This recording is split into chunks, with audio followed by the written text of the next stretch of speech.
صحابہ کرام شروع کی زندگی میں مجاہدوں کی زندگی ہے، جسمانی طور پر بھی قربانیاں، مار پٹائی ہو رہی ہے، مار کھا رہے ہیں، اور حکم ہے کفو ایدیکم، ارے مسلمانوں ہاتھ بند رکھو۔ پتھر کا جواب پتھر سے نہیں، اینٹ کا جواب اینٹ سے نہیں، گالی کا جواب گالی سے نہیں، بلکہ صبر۔ کفو ایدیکم، ہاتھ بند رکھو اور مار کھاتے جاؤ، مار کھاتے جاؤ، گالیاں سہتے جاؤ، برداشت کرو۔ مکہ مکرمہ میں یہ حکم، مدینہ طیبہ میں جا کر یہ حکم تو ختم ہوا، کفو والا کہ ہاتھ بند رکھو، اب ہاتھ کھول دو۔ اب ہاتھ کھول، تمہارا پیچھے جو کرے، تمہارے پیچھے آئے، یہاں بھی نہ چھوڑے تو پھر ان کا مقابلہ کرو۔ ذرا ڈنڈا دکھا دو، ان کا تلوار دکھا دو، تیر دکھا دو۔ پھر جنگ بدر ہوئی، پھر جنگ احد ہوئی، پھر جنگ احزاب ہوئی، یہ بڑے بڑے جنگ غزوات ہوئے۔ اس میں کفار کے کمر ٹوٹ گئے، کافروں کے کمر، کفر کا کمر ٹوٹ گیا۔ اور حضرت معاذ رضی اللہ تعالیٰ نے دعا کی تھی، زخمی ہو گئے تھے غزوہ احزاب میں، جنگ خندق میں زخمی ہیں، خون جاری ہے، رگ پہ تیر لگا ہے اور خون بند نہیں ہو رہا، تو خون جاتے جاتے ختم ہو کر مرنا ہی تھا، شہید ہونا تھا۔ تو اس لیے دعا کی، یا اللہ اگر مسلمانوں کا آخری دفاعی جنگ غزوہ خندق ہے، پھر تو مجھے موت منظور ہے، مجھے شہادت دے دے، مجھے موت منظور ہے۔ اگر یہ آخری دفاعی جنگ ہے، پھر کافر نہیں آئیں گے اور مسلمان اپنا دفاع مدینے میں نہیں کریں گے، بلکہ جارحانہ طور پر جائیں گے، کبھی فتح مکہ، کبھی حنین، اور کبھی تبوک، کبھی کہاں کبھی کہاں۔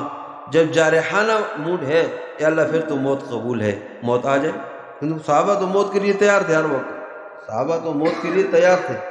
لیکن صرف اسی وجہ سے کہ موت نہ آئے۔ اگر مسلمانوں کا آخری دفاعی جنگ نہیں ہے، پھر بھی دفاع کریں گے، کافر آئیں گے،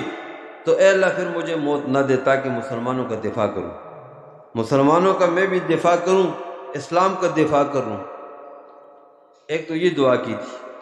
اور ایک یہ دعا کی تھی کہ یا اللہ یہ یہودیوں نے جو سازش کی اور مسلمانوں کو اور پیارے محبوب صلی اللہ علیہ وسلم کو پریشان کیا،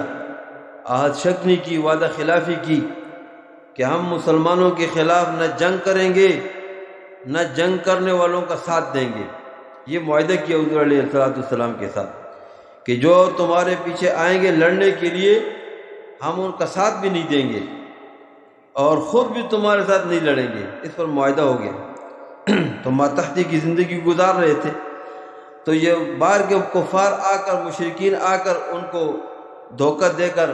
کہ بھئی اب تو اسلام کو ختم ہی کرنا ہے، اب کیا، اب تو بالکل اسلام مسلمانوں کو ختم کر کے آتے ہم نے جانا ہے، تم پھر کیا کرو گے، لہذا تیار ہو جاؤ، ہمارے ساتھ مل جاؤ اور مسلمانوں کا مقابلہ کرو۔ تو انہوں نے اپنا عہد توڑ دیا، ان کے ساتھ ہاں کر دیا کہ ٹھیک ہے ہم تمہارے ساتھ معائنہ مدد کریں گے اور مسلمانوں کے خلاف لڑیں گے۔ تو صحابہ کرام کو بڑی تکلیف ہوئی جب پتہ چلا، تو ایک تو یہ خوف تھا کہ گھروں پہ حملہ کر لیں گے، مدینہ خالی ہے، سارے صحابہ خندق کے اندر موجود ہیں، 1400-1500 صحابہ ہیں، وہ سارے کے سارا غزوہ احد کے اندر، اور مدینے میں صرف عورتیں ہیں، تو عورتوں کی بے عزتی ہو جائے گی، اور ازواج مطہرات ہیں، ان کی بے عزتی ہو جائے گی، بے حرمتی ہو جائے گی۔ تو حضور کریم صلی اللہ علیہ وسلم نے دعا سکھائی کہ دعا پڑھو، اللہم استر عوراتنا وآمن روعاتنا، اللہم استر عوراتنا، اے اللہ ہمارے گھروں کی پردہ رکھ، حفاظت کر، ہمارے گھروں کا حفاظت کر، اور وآمن روعاتنا، اندر کا خوف اے اللہ امن سے بدل دے، خوف یہ ڈر ختم ہو جائے، امن دل کے اندر آ جائے، اطمینان آ جائے۔ اللہ پاک نے دونوں کام کیے، حضرت گھر بھی بچا دیے اور یہاں دل کے اندر سے خوف بھی ختم ہو گیا۔ دوسری دعا سکھائی، اللہم انا نجعلک فی نحورہم ونعوذ بک من شرورہم، اے اللہ ہم تو آپ کو ان کے سامنے کھڑا کرتے ہیں، ان دشمنوں کے سامنے اے اللہ آپ کی ذات کو کرتے ہیں۔ تو ان سے بہت تکلیف پہنچی تھی یہودیوں سے، اس لیے حضرت معاذ رضی اللہ تعالیٰ نے دعا کیا، اللہ ان یہودیوں کا حشر اور یہودیوں کا یہ ذلت اور رسوائی جب تک میں اپنے آنکھوں سے نہ دیکھوں اس وقت تک مجھے موت نہ آئے، اس وقت تک موت کے لیے اب دنیا کی کوئی خواہش نہیں ہے، دنیا کی خواہش کی وجہ سے زندگی نہیں چاہتا، اسلام کے لیے کہ انہوں نے اسلام کے خلاف سازش کی اور اب ان کی ذلت اور خواری اپنے آنکھوں سے دیکھ لوں تو اس کے بعد موت آئے تو تیار۔ اور دونوں وہ چاہتے اللہ نے پوری کی، دعائیں قبول ہو گئی۔ ایک تو آخری دفاعی جنگ ہے غزوہ خندق آخری، اس کے بعد کافر ہمت نہیں کی کافروں نے کہ مدینے پہ چڑھائی کی ہو یا حملے کے لیے آئے ہوں، بلکہ صحابہ کرام اگر دفاع کے لیے مدینے میں لڑے ہوں ایسا نہیں ہے، بلکہ صحابہ کرام باہر گئے ہیں، ہر لڑائی کے لیے وفد گئے ہیں، لشکر گئے ہیں، بار جا کر لڑے، جارحانہ طور پر گئے ہیں، دفاعی نہیں لڑے۔ اور دوسرا یہودیوں کی رسوائی بھی اپنے آنکھوں سے، حضور کریم صلی اللہ علیہ وسلم جب غزوہ خندق سے فارغ ہو کر گئے تو ان کے قلعے کا محاصرہ کر دیا، پر انہوں نے شکل کی اب ان کو پکڑو، ان کو سزا دیں۔ اب وہ قلعہ بند ہو کر انہوں نے کہا کہ ہمارا فیصلہ حضرت معاذ رضی اللہ عنہ کر لیں۔ مسجد نبی میں چارپائی پہ پڑا، خون بہ رہا ہے، مریض بیمار ہے، تو ہمارا فیصلہ حضرت معاذ کر لے۔ تو حضور کریم صلی اللہ علیہ وسلم نے فرمایا کہ تمہارا فیصلہ کرنے والا جب تم پسند کرتے ہو حضرت معاذ کو تو حضرت معاذ ہمارا بھی فیصل ہے، ہمارا بھی قاضی ہے، ہمیں بھی پسند ہے، جاؤ اپنے بھائی کو اٹھا کر لاؤ۔ صحابہ گئے، چارپائی کو اٹھا کر لائے اور دروازے پر رکھ کر پھر ان سے کہا یہ حضرت معاذ آگے، جو فیصلہ کرے گا مانو گے؟ ہاں، اس کے فیصلے کو ضرور مانیں گے۔ حضرت معاذ فیصلہ کر لو، ان کے بارے میں کیا فیصلہ ہے تیرا؟ تو حضرت معاذ رضی اللہ عنہ نے فیصلہ کیا کہ میرا تو یہ فیصلہ ہے کہ ان کے جتنے بھی جوان ہیں، مرد جوان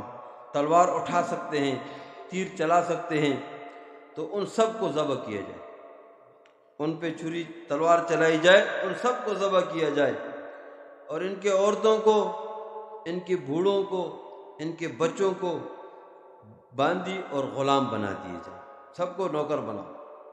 اور ان کے باغات کو، ان کے سامان کو، یہ جتنے بھی ان کے اموال ہیں،